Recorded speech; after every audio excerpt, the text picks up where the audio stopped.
गुड़ इसलिए कि टैक्स पर टैक्स जो लगते थे उससे मुक्ति मिल रही है। सिंपल इसलिए है कि पूरे देश में एक ही फॉर्म होगा, एक ही व्यवस्था होगी और उसी व्यवस्था से चलने वाला है और इसलिए उसे हमें आगे बढ़ाना है। मैं आज इस अवसर पर आदरणीय राष्ट्रपति जी ने समय निकाल करके That's the real beginning of your inner self, the development of your inner self. Anyways, मैं भागवत गीता का यहाँ पर प्रवचन शुरू नहीं करूंगा, ना। अजय कुमार बोथरा जी भी नजर आ रहे हैं, प्रणाम सर। तो मैं जी सर, थैंक यू सर, बस यही जी बोथरा साहब, I am unmuting you, please ask your question. नमस्ते सर। नमस्कार सर। मैं जुड़ा था उस समय आपने मेरे को याद किया, कब तक मेरे को पहचानते हो, इसका मतलब ये पक्का हो गया। अच्छा, मेरा क्वेश्चन था कि मैं 3B रिटर्न में भर रहा हूँ, गलती मेरी है, मैंने टैक्सेबल की जगह एग्रीगेट अमाउंट डाल दिया था पहले मंथ में। अच्छा। और दूसरे मंथ जब वकील ने जब जीएसटी थर्ड टाइम में, मतलब बाद में दूसरे दिन बाद में मैंने चेकिंग किया, मैंने कहा कि मैंने गलती कर दिया है। एडवोकेट ने कहा ठीक है चलो नेक्स्ट मंथ जो 3B रिटर्न भरोगे उसमें अपने टैक्सेबल जो आप सेल किए हो उसको हम कम करके दिखा के एडजस्ट कर देंगे, और जीएसटी 1 में लास्ट में मिला दिया। इस पे क्या सरकार मेरे पे कोई एक्शन ले सकती है क्या? नहीं, आपने अपना पहले गलत दिखाया, 3B में गलत दिखाया, 1 में गलत दिखाया। 3B में जीएसटी 1 तो क्वार्टर लग रहा है मेरा। 1 ठीक फाइल करते रहे आप। 1 ठीक कर दिया था फाइल, और एनुअल जो है 3B मैच हो गया। पहले क्वार्टर में ज्यादा, दूसरे क्वार्टर में कम, तीसरे क्वार्टर में कम, चौथे क्वार्टर में उसी क्वार्टर में 3B तो मंथली जा रहा था, जीएसटी 1 क्वार्टरली जा रहा था मेरा। तो आपने अपना जो एडिशनल सप्लाई पहले जो डिक्लेयर किया था उसको रिड्यूस कर दिया नेक्स्ट 3Bs में। हाँ, तो कोई प्रॉब्लम नहीं है। सर्कुलर जो है वो दिसंबर 2017 का सर्कुलर यही कहता है। हालांकि आपको चिट्ठी जरूर आ सकती है, ASMT 10 ही आ सकता है, क्योंकि जिस हिसाब से टर्नओवर दिखाया हूँ टैक्सेबल, उस हिसाब से टैक्स कैलकुलेशन करेगा तो मिलेगा नहीं। हेलो, आवाज आ रही है सर? नहीं हो सर, वो थोड़ा रुक गया, वो नेटवर्क प्रॉब्लम हो गई है।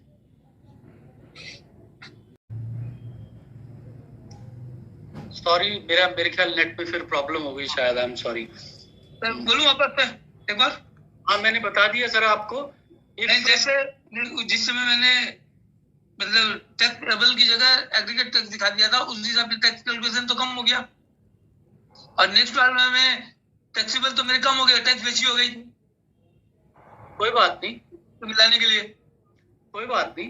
तो आपको जो है वो आ जाएगा ना। बेसिकली आपने अपनी टोटल एनुअल जो 3B में टर्नओवर है वो मैच कर ली ना, कम करके। तो ज्यादा से ज्यादा आपको चिट्ठी ये आ सकती है कि भैया आपका जो है एक पर्टिकुलर महीने में कम होगा और अगले महीने में ज्यादा होगा। तो जब फाइनेंशियल ईयर को चेक करेगा तो हो सकता है उसको पूरा टोटल मैच हो जाए 1 और 3B, तो चिट्ठी ना भी आए, दिस इज पॉसिबल।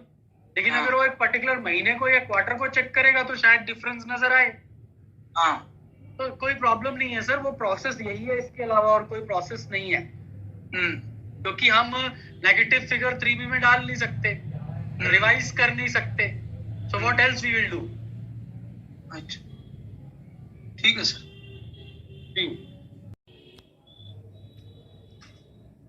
ठीक है सर। बोथरा साहब, आपने फिर से हाथ उठाया। अच्छा, मैं अनम्यूट कर रहा हूँ सर आपको, बोलिए सर। मैं आपसे मतलब इस प्रोग्राम जैसे उस सर ने आप पूछा, मैंने आपको आज सवेरे व्हाट्सएप भी किया था, एक तो किया था तो सर। क्या ये प्रोसीडिंग क्या सरकार बना नहीं सकती है व्यापारी की सुविधा के लिए? क्या था वो, मैं भूल गया। वो जीएसटी 1% से कहा, आप कपिल सर के साथ मीटिंग में थे ना, तो उसमें मैंने एक तो वर्डू भेजा था कि सर इसके लिए आप सरकार के पास अप्रोच कराइए। बाद में अभी कई व्यापारी मेरे को बोले कि इनपुट आउटपुट का प्रॉब्लम समझ करो, नहीं तो हम लोगों को टैक्स डबल लग रहा है। थोड़ी सी गलती। क्या चाहते क्या है सर आप? हम चाहते हैं कि सरकार की रेवेन्यू बढ़े, जहां सरकार को पहला टैक्स मिल जावे, उसके बाद व्यापारी एक दूसरे से जो लेन देन करे वो 1% से करे। या सरकार को इसमें डाउट लगता है तो जो 20% मिनिमम परसेंट वाला टैक्स लगा कर हर बार में जुड़ता जाएगा तो भी सरकार की रेवेन्यू बढ़ जाएगी। तो मैंने आपको आज भेजा था सवेरे, इसीलिए। देखिए सर बोथरा साहब, ये वैल्यू एडेड टैक्स है। हाँ, ये फर्स्ट पॉइंट टैक्स नहीं है जो वैट में होता था, सेल्स टैक्स में होता था। वैट में भी फर्स्ट पॉइंट पे टैक्स नहीं लगता। अच्छा। पूरे दुनिया में वैल्यू एडेड टैक्स लगता है सर। ये GST is also value added tax. Pushpesh ji ने मुझसे सामान खरीदा 100 रुपए का और बेच दिया 150 रुपए। मुझे 100 रुपए पे टैक्स दिया, मैंने जमा करा दिया। अब जो 50 रुपए इन्होंने कमाई की है उस पर एंड यूजर से टैक्स लेना है, वो तो नहीं लेंगे ये, वो तो 1% देंगे, तो वो तो सरकार का नुकसान। और आप सर मेरी आप कहाँ प्रैक्टिस करते हैं बोथरा साहब? आप एडवोकेट हैं?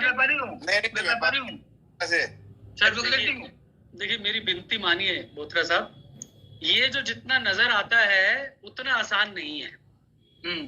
और दूसरी बात, मैं व्यापारी आप हैं तो आपके माध्यम से सभी व्यापारियों को एक बात याद दिलाना चाहता हूं। अरे भाई साहब, जीएसटी आपकी जेब से जाता है क्या? नहीं सर, आपने कलेक्ट, एक मिनट, आपने कलेक्ट करना है और सरकार को देना है। और व्यापारी आम तौर पर ये मान लेता है कि ये जो जीएसटी मैंने कलेक्ट किया है ये भी मेरा अधिकार है।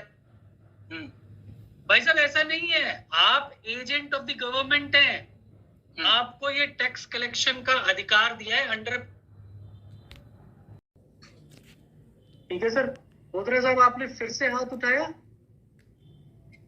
अच्छा मैं अनम्यूट कर रहा हूं सर आपको, बोलिए सर। मैं आपसे मतलब इस प्रोग्राम जैसे उस सर ने आप पूछा, मैंने आपको आज सवेरे व्हाट्सएप भी किया था एक तो किया था तो सर। क्या ये प्रोसीडिंग क्या सरकार बना नहीं सकती है व्यापारी की सुविधा के लिए? क्या था वो मैं भूल गया। वो जीएसटी 1% से कहा, आप कपिल सर के साथ मीटिंग में थे ना, तो उसमें मैंने एक तो वर्डू भेजा था कि सर इसके लिए आप सरकार के पास अप्रोच कराइए। बाद में अभी कई व्यापारी मेरे को बोले कि इनपुट आउटपुट का प्रॉब्लम समझ करो, नहीं तो हम लोगों को टैक्स डबल लग रहा है। थोड़ी सी गलती। क्या चाहते क्या है सर आप? हम चाहते हैं कि सरकार की रेवेन्यू बढ़े, जहां सरकार को पहला टैक्स मिल जावे उसके बाद व्यापारी एक दूसरे से जो लेन देन करे वो 1% से करे। या सरकार को इसमें डाउट लगता है तो जो 20% मिनिमम परसेंट वाला टैक्स लगा कर हर बार में जुड़ता जाएगा तो भी सरकार की रेवेन्यू बढ़ जाएगी। तो मैंने आपको आज भेजा था सवेरे, इसीलिए। देखिए सर बोथरा साहब, ये वैल्यू एडेड टैक्स है। हाँ, ये फर्स्ट पॉइंट टैक्स नहीं है जो वैट में होता था, सेल्स टैक्स में होता था। वैट में भी फर्स्ट पॉइंट पे टैक्स नहीं लगता। अच्छा। पूरे दुनिया में वैल्यू एडेड टैक्स लगता है सर। ये GST is also value added tax. Pushpesh ji ने मुझसे सामान खरीदा 100 रुपए का और बेच दिया 150 रुपए। मुझे 100 रुपए पे टैक्स दिया, मैंने जमा करा दिया। अब जो 50 रुपए इन्होंने कमाई की है उस पर एंड यूजर से टैक्स लेना है, वो तो नहीं लेंगे ये, वो तो 1% देंगे, तो वो तो सरकार का नुकसान। और आप सर मेरी आप कहाँ प्रैक्टिस करते हैं बोथरा साहब? आप एडवोकेट हैं? व्यापारी हूँ सर देखिए मेरी विनती मानिए बोथरा साहब, ये जो जितना नजर आता है उतना आसान नहीं है। और दूसरी बात, मैं व्यापारी आप हैं तो आपके माध्यम से सभी व्यापारियों को एक बात, जीएसटी आपकी जेब से जाता है क्या? नहीं सर, आपने कलेक्ट, एक मिनट, आपने कलेक्ट करना है और सरकार को देना है।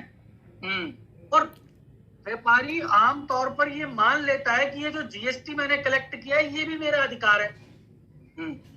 भाई साहब ऐसा नहीं है, आप एजेंट ऑफ द गवर्नमेंट हैं। आपको ये टैक्स कलेक्शन का अधिकार दिया है अंडर ए पर्टिकुलर लॉ।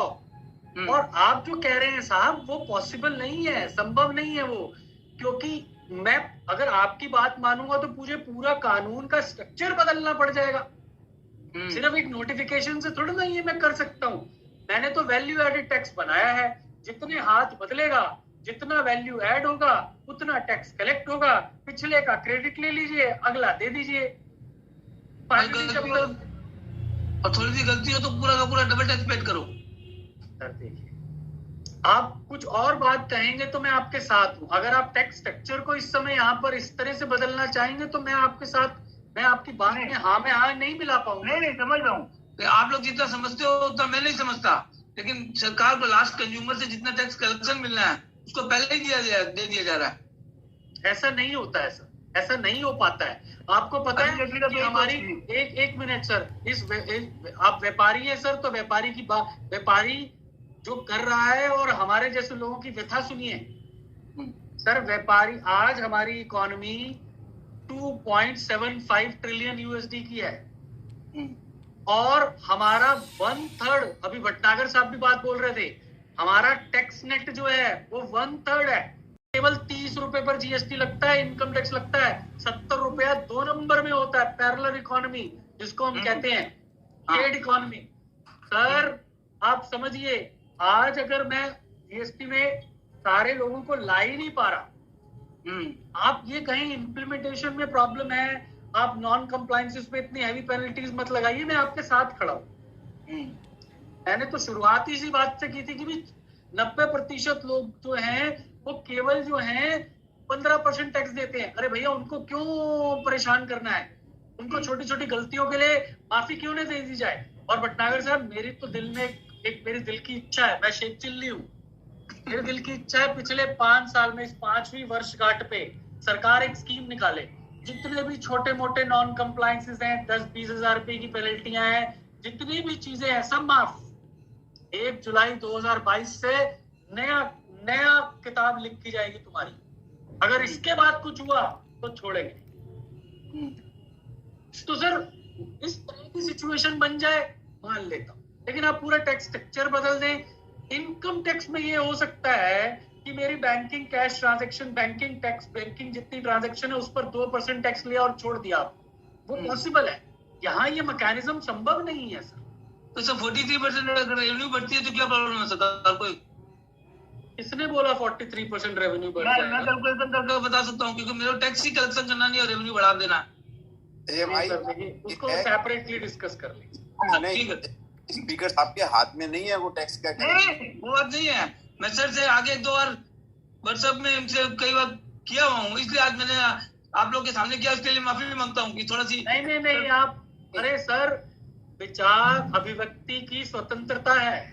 हमारा ही एकमात्र देश है जहां अपने प्रधानमंत्री को खुले में गाली दे सकते हैं। आप देश दुनिया में कहीं चले जाइए, अमेरिका और इंडिया, सिर्फ यही 2 एक देश हैं जहां पर अभिव्यक्ति की स्वतंत्रता है। वरना आप किसी भी देश में आप इस स्वतंत्रता से किसी के बारे में कुछ नहीं बोल सकते। मैं पिछले दिनों सर दुबई में गया, उस व्यक्ति हमारे पास जो स्वतंत्रता है उसके लिए आप बोलिए, जरूर बोलिए, बट जरूरी नहीं है सारी बातें जो हम बोले, माफ करना, वो पॉसिबल ही हो, संभव ही हो। आप ये कह रहे हैं, हो सकता है ठीक कह रहे हो, हम इस बात को एनालाइज कर लेंगे, बट अभी फिलहाल आप परेशान ना हो, बुरा ना माने, हम कोई बुरा नहीं सोच रहे। आपने बोला अच्छी बात। ठीक है सर, थैंक यू जी।